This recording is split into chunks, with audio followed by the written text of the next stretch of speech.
Kalau mau hidup aman, cukup jadi karyawan aja. Soalnya bisnis tempatnya orang pusing, orang gila. Mental harus kuat, resiko gede. Jangan gegabah ya. Gimana menurut lo, brother?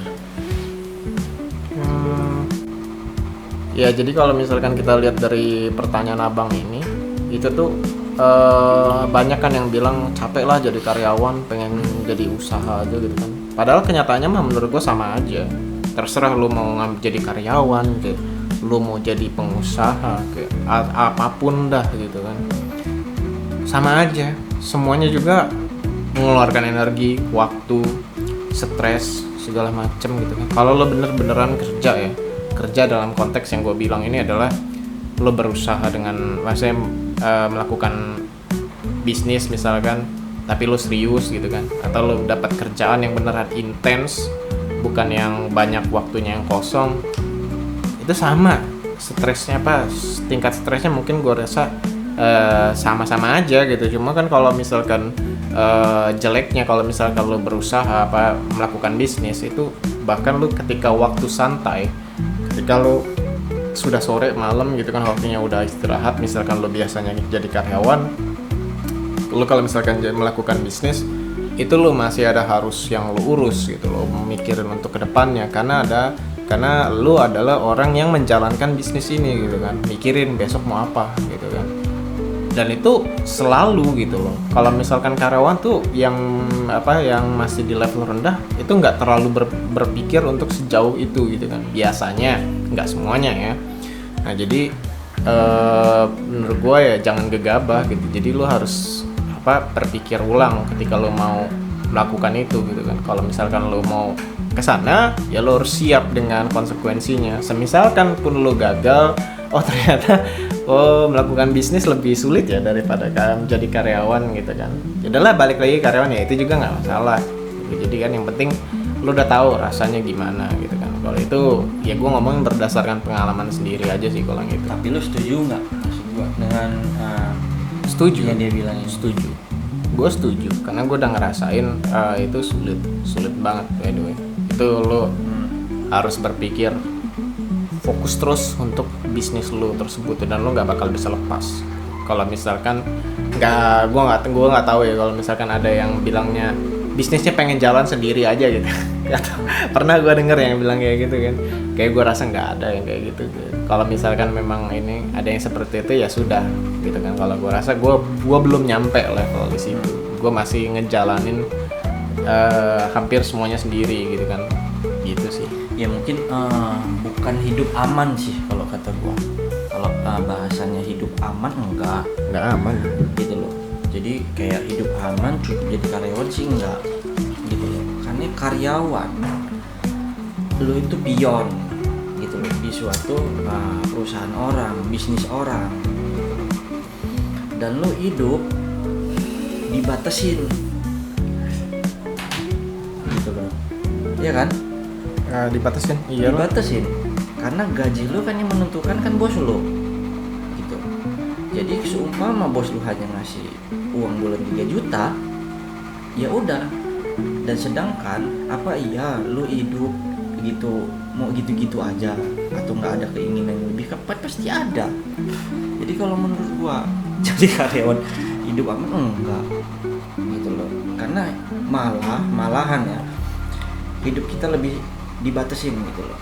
Tapi kalau misalkan kayak kita mau buat bisnis itu emang berisiko, cuman seenggaknya kalau berhasil, nah ini yang kita bahas tadi, ini yang namanya judi tadi itu gitu loh. Menurut gue sih sama aja. Kalau misalkan kita bisnis, seenggaknya kalau kita berhasil, bahkan itu penghasilan lebih besar dari karyawan yang kita kerjain sekarang ya kan. Belum tentu. Ya seumpama menurut gua kalau misalkan berhasil, ya kan, berarti keinginan kita hidup kita bisa lebih dari yang sekarang kita rasain gitu loh. Cuma kalau gua ngelihatnya lu mau jadi karyawan atau mau jadi pengusaha, kalau lo ngeliatnya dari segi itu belum tentu. Gua nggak setuju. Tapi ini sukses belum tentu. Tapi kalau ngelihat dari lu mau dapetin skill yang banyak pada waktu yang pendek, pasti ya nggak terlalu lama gitu kan. Iya, jadilah pengusaha. Skillnya banyak, lu dapat skill banyak gitu, banyak banget mungkin karena lu ngehandle itu semua. Mungkin lu jadi dari one man ya, dari satu orang doang gitu kan, dari lu yang mulai gitu kan. Nah itulah bedanya gitu doang. Jadi kalau misalkan apa namanya lo ngelihat dari pendapatan gitu kan, dan pendapatan tadi nggak sesuai, nggak selalu lebih banyak, dan juga apakah aman menjadi karyawan aja atau menjadi pengusaha, semuanya berubah bro, semuanya berubah. Lo bisa bilang oke, gue jadi pengusaha 1-2 berapa tahun berubah nih, berubah namanya apa, dunia kita tuh berubahnya cepat gitu kan, itu kan. Itu akhirnya apa, gagal, ngulang lagi dari bisnis lo yang baru lagi gitu kan. Karyawan pun sama karyawan aja. pun sama. Jadi terserah lo mau ngambil yang mana, sama-sama nggak aman, nggak ada yang aman. Kalau kata gua, kalau misalkan dia bilang jadi karyawan hidup aman, enggak gitu loh. Malah menurut gua, cuman kalau ambil pilihan, kalau seperti kita nggak terlalu mengambil resiko banyak gitu loh, hanya untuk hidup kecukupan untuk makan, dan kita nggak mau keinginan yang lain gitu, hanya sebatas itu, ya mungkin bisa cara satu-satunya kita jadi karyawan Ya. yang penting nggak dipecat. Ya, cuman nggak tahu ya, kalau dipecat Iya mah kan? dipecat ya, dipecat gitu. Karena tapi kalau lu masih berpikir pingin yang lebih, lu pingin mau punya pemikiran, pingin punya sesuatu lah, pasti lu berpikir karyawan nggak cukup gitu loh. Jadi gua nggak setuju dengan kalau misalnya hidup aman cukup jadi karyawan aja. Gua bacain ya. Ini bacain ya depannya. Fuck, ternyata miskin itu ada polanya. Gue baru sadar setelah lama hidup susah. Gue amati di sekeliling gue dari tahun 97 sampai 2012, ternyata kemiskinan itu bukan cuma soal nasib, tapi soal kebiasaan yang dipelihara. Lo ngerasain ini juga nggak? Gue tumbuh di desa yang standar, yang suksesnya itu baju dinas dan UMR adalah target hidup paling mewah. Bertani secara random tanpa ilmu jadi makanan sehari-hari. Dari sana gue nemu 3 pola yang bikin orang tetap di situ-situ aja. 1, ganti circle lo yang gak bermutu. Circle lo adalah rezeki lo. Jangan bekerja untuk bos bla bla bla bla. Yang berduit kenali siapa bos ya, kayak punya komitmen, laksanakan pekerjaan tepat waktu, bayar kewajiban tepat waktu, rezeki tertunda karena kita ya, tegas, tidak semua orang layak dikasihani, benar. Terus royal hanya ada yang berkontribusi pada hidup lu, yang lain ala kadarnya aja. Cuan, cengli, cincai, profit, fair, negotiable, ketiganya harus berimbang. Banyak banget poinnya, yang harus dibahas yang mana? Banyak banget itu. Cuma ya intinya kalau dari obrolan abang ini ya, nggak semudah itu, tapi memang benar.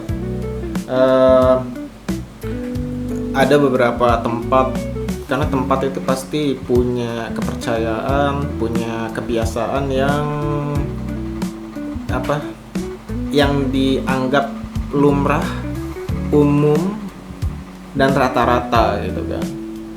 Jadi ya kalau misalkan ngelihatnya standarnya seperti itu ya cukup umum gitu di beberapa tempat gitu. Jadi yang kalau misalkan lo jadi anomali yang kelihatannya apa namanya, lo nggak kerja, nggak pakai baju segala macem, yang baju-baju dinas atau baju kantoran ya, tapi lo bisa menghasilkan gitu, itu adalah anomali, dan itu seseorang yang tidak dianggap itu cukup normal. Tapi kalau misalkan sekarang sih udah mulai ini ya, mulai apa, banyak orang yang lebih apa namanya, welcome kayaknya lebih untuk hal itu. Cuma kalau kita ngelihat untuk kedepannya gitu, apalagi kalau misalkan lu mau punya apa namanya, planning untuk berkeluarga gitu kan, iya ini saya ini kerjaan saya ini nggak jelas, pasti orang tuanya nanya apaan itu gitu kan. Nah disitulah repotnya, lu jelasin. Cuma ya selagi itu oke aja sih fine, nggak masalah ya, harusnya ya nggak masalah. Terus kalau untuk yang perihal bawah, coba di scroll bawah, nah itu yang atas tuh, coba bagian atas. Ganti circle lo yang nggak bermutu. Circle lo adalah rezeki lo, memang benar, tapi nyari komunitas itu kan komunitas, circle itu adalah komunitas. Nyari komunitas yang pas itu hal yang cukup menantang ya, maksudnya sulit gitu. Apalagi kalau misalkan lo punya keterbatasan akses, misalkan lo tinggal bukan di tempat yang kota gitu kan, itu agak sulit gitu ketemu orang yang baru punya visi misi yang sama gitu kan, itu sulit. By the way, kalau lo tinggalnya di tempat yang populasinya dikit dan umuran lo atau segala macam, itu juga mempengaruhi ya. Itu cukup sulit, tapi memang benar, gua akuin iya. Terus jangan bekerja untuk bos partner klien yang nggak berduit. Kenali siapa bos partner klienmu.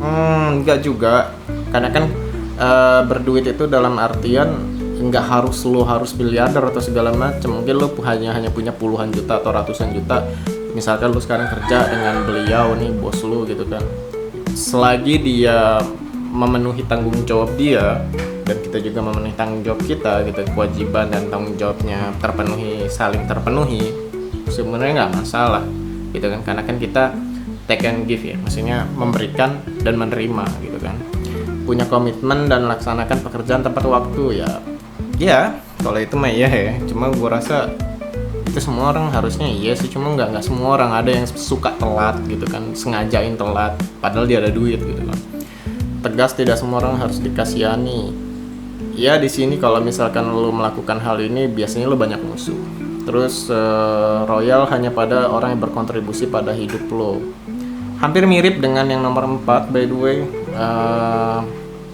Ya itu pasti banyak musuhnya dan dikiranya nggak welcome karena nggak biasa orang kita itu. Kita biasanya orangnya tidak enakan gitu kan. Kalau lo sudah sampai fase di situ, lo bakal bisa memfilter orang yang cocok sama lo gitu kan. Kalau dia fine orang ini gini gitu kan, agak sulit buat negosiasi segala macam. Enggak sih, harusnya nggak gitu. Kalau dia memang nggak mau ya nggak mau gitu aja gitu kan. Terus cuan, cengli, cincai, profit, negotiable, ketiganya harus berimbang. Ya memang iya gitu kan. Kalau misalkan lu punya hubungan atau lu bisnis segala macem yang bisa bikin lu berkembang, ya selagi lu ada keuntungan buat lu, ya lu ambil gitu kan. Selagi ada ininya keuntungan, profit segala macam, tuh ambil, jangan sampai enggak gitu kan. Jadi ya ngapain kan misalkan lu udah semuanya udah lu jalanin misalkan dengan omongan tadi gitu kan, tapi lu nggak nyari itu gitu kan, karena kan yang lu cari adalah profit gitu kan. Di sini kan konteksnya adalah kenapa banyak lingkungan miskin. Cuma menurut gua ya namanya miskin atau kaya segala macam itu ya ini ada standarnya, semua orang punya standarnya masing-masing dan itu nggak bisa kita ukur karena semua orang punya standarnya masing-masing gitu. Ya sejatinya kaya miskin itu kan tergantung sih. Cuman kan kebanyakan kalau kita bilang kaya itu kan karena punya sesuatu ya, contohnya yang bisa dilihat, harta, mobil, motor, rumah besar, nah itu kita bilang kaya.